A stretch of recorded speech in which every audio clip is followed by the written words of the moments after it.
La capsule ici a pour objectif de présenter la notion de chiffre significatif pour pouvoir gérer correctement les résultats obtenus à la calculette et vous poser la question, est-ce que je dois conserver tous les chiffres ou non? Alors, la notion de chiffre significatif est une notion propre à la physique. Elle est liée aux incertitudes sur la valeur mesurée. Donc, si je prends l'exemple de mon trombone, je veux mesurer la longueur. Si j'utilise une règle graduée, je vais obtenir une longueur à 1 mm près. Ici, je peux lire que ça fait à peu près 2,7 cm. Mais ça pourrait très bien être 2,70, 2,71, 2,72 ou encore 2,69 ou 2,68. Je ne suis pas sûre véritablement de mon chiffre 7. Parce que si mon trombone mesure une longueur de 2,68 cm, à la règle graduée, je vais toujours l'estimer à 2,7 cm. Donc mon 2 et mon 7, je vais les appeler des chiffres significatifs. Je suis sûre de la valeur de mon 2, mais je ne suis pas sûre de la valeur de mon dernier chiffre. Donc de façon générale, lorsque vous effectuez une mesure en physique, on appellera les chiffres significatifs, c'est tous les chiffres dont vous êtes sûr de la valeur, plus un dernier chiffre qui peut varier suite à l'imprécision de la mesure. Dans les exercices, on vous donne en règle générale des nombres, des valeurs avec un nombre de chiffres significatifs qui tient compte de la mesure des grandeurs dont la valeur sont données. Donc, ce qu'on appellera les chiffres significatifs dans ce cas-là, c'est l'ensemble des chiffres qui composent le nombre, autres que les zéros situés à la gauche de ce nombre. Donc, par exemple, dans 102,0, le premier chiffre non nul est le 1. Donc, tous les chiffres qui sont situés à gauche ne compteront pas et tous les chiffres situés à droite vont compter. Donc, ici, il n'y a pas de chiffre à gauche du 1, il n'y a que des chiffres à gauche du 1. Donc, tous les chiffres vont compter. Donc, vous allez avoir 4 chiffres significatifs, le 1, le 0, le 2 et le dernier 0. Le dernier 0 compte puisqu'il est situé à droite du nombre. Pour maintenant le deuxième exemple, 0,0110 700. Donc le premier chiffre non nul est le 1. Donc tous les zéros situés à gauche de ce 1 ne comptent pas comme significatifs. Par contre, tous les chiffres qui sont à droite comptent comme étant des chiffres significatifs. Donc vous avez 5 chiffres significatifs.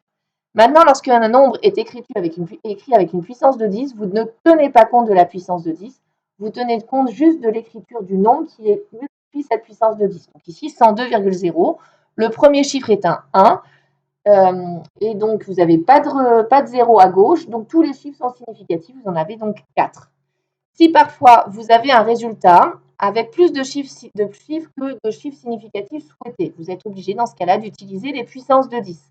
Donc 6243, si vous voulez écrire uniquement avec 2 chiffres significatifs, vous êtes obligé de l'écrire sous la forme 62 fois 10 puissance 2. Il faut quand même garder à l'esprit que la valeur, la grandeur, doit avoir une valeur qui est de l'ordre de 6000 et non pas de l'ordre de 60. Donc on est obligé donc d'utiliser les puissances de 10 pour garder les ordres de grandeur. Donc si on applique cette notion-là, alors si je cherche, donc là je vous ai donné un certain nombre de nombres, et on veut déterminer leur chiffre significatif. Donc pour le premier, je regarde déjà le premier chiffre non nul, c'est le 2. Tous les zéros qui sont situés à gauche ne comptent pas. Donc j'ai un nombre écrit avec 3 chiffres significatifs. Pour le suivant, mon premier chiffre non nul est le 1. Tous les zéros situés à gauche de ce 1 ne sont pas comptés comme chiffres significatifs. Donc j'ai uniquement 2 chiffres significatifs. Pour le suivant, le premier chiffre, c'est le 2. Tous les zéros qui sont à gauche ne sont pas significatifs. Tous les autres sont significatifs. Donc, en tout, j'ai 6 chiffres significatifs. Dans le quatrième exemple, j'ai une puissance de 10. Je ne tiens pas compte du 10 puissance moins 4. Je regarde juste le 6,20. Le premier chiffre non nul est le 6. Donc, il n'y a pas de chiffre à gauche. Il n'y a pas de 0 à gauche. Donc, je compte tous les chiffres. J'obtiens 3 chiffres significatifs. Pour le dernier, je ne tiens pas compte de la puissance de 10. Le premier chiffre non nul est le 4. Les zéros qui sont à gauche de ce 4 ne comptent pas. Par contre, tous les chiffres qui sont derrière comptent. Donc, vous avez 2 chiffres significatifs. Maintenant, j'ai une liste de nombres qui sont écrits avec plus de 3 chiffres significatifs. Et je souhaite écrire ces nombres avec 3 chiffres significatifs. Donc là, pour le premier, pour le moment, mon premier chiffre non nul est le 6. Donc, les zéros à gauche ne comptent pas. Donc, j'ai un nombre qui est écrit avec 4 chiffres significatifs. Mais je vais en écrire avec que 3 chiffres. Donc, je vais éliminer le chiffre le plus à droite. Comme ce chiffre le plus à droite est le 8 et qu'il est supérieur ou égal à 5, je vais arrondir à l'excès. Pour le suivant, j'ai 6 chiffres significatifs. Je vais en garder que 3, mais je veux garder quand même l'idée que mon nombre est de l'ordre de 240 000. Donc, il faut que j'utilise une puissance de 10. Ça fait 240 fois 10 puissance 3. Pour le nombre suivant, mon premier chiffre non nul est le 6. Les zéros à gauche ne comptent pas. Donc, finalement, je me retrouve avec un nombre écrit avec 5 chiffres significatifs. Donc, si je veux 3 chiffres, j'élimine les 2 zéros les plus à droite. Pour le suivant, mon premier chiffre non nul est le 2.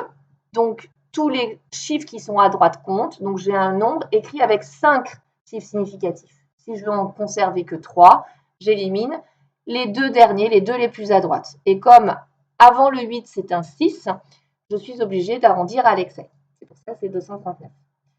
Pour le suivant, le premier chiffre non nul est le 1. J'ai donc un nombre écrit avec 5 chiffres significatifs. Si je veux en conserver que 3, je dois conserver juste le 1, le 2 et le 0. Par contre, il faut que je regarde après le 0, qu'est-ce que j'ai comme chiffre. J'ai un 7, donc je vais arrondir à l'excès. C'est pour ça que c'est 1,21.